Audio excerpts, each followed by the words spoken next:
When it comes to dining, tipping at least 15% to 20% is traditional etiquette, say experts. It seems many Americans disagree.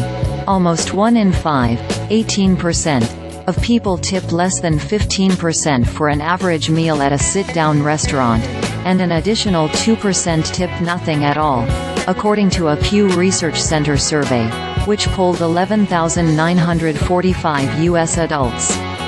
More than a third, 37%, said 15% is their standard tip.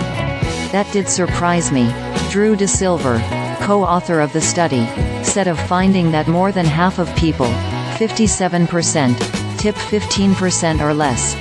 The U.S. has a more highly developed tipping culture than most other countries, he added. But there's such a lack of agreement about it. Pew hasn't done historical polling on tips, so it's unclear how these shares have trended over time. More from Personal Finance. Here's how to save on Thanksgiving costs. Despite inflation, more people turn to their parents to buy a house in today's market. 100-year-old explains how he still has $1 million saved. Americans are more likely to tip for a sit-down meal than any other service. 2/3 of U.S. adults always tip a server when they dine, according to Bankrate.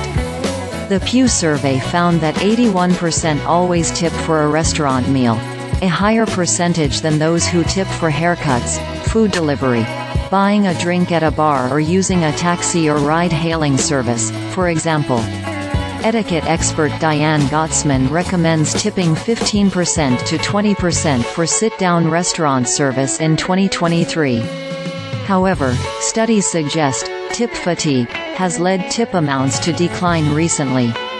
For example, the average nationwide tip at full-service restaurants fell to 19.4% of the total check in the second quarter of 2023, the lowest amount since the start of the COVID-19 pandemic, according to Toast data. And the share of people who always tip restaurant waitstaff fell by 4 percentage points from 2019 to 2022, according to Bankrate. People's willingness to tip, even in restaurant settings, is going down, said Michael Lynn, a professor at Cornell University's School of Hotel Administration and an expert on consumer behavior and tipping. Americans became more generous tippers in the early days of the pandemic, embracing the practice as a way to help service workers and their employers. Now, they're getting fed up, Lynn said. You can understand why. We're being asked to tip in circumstances and for services that aren't traditionally tipped, he said. And the amounts we're being asked to tip are higher.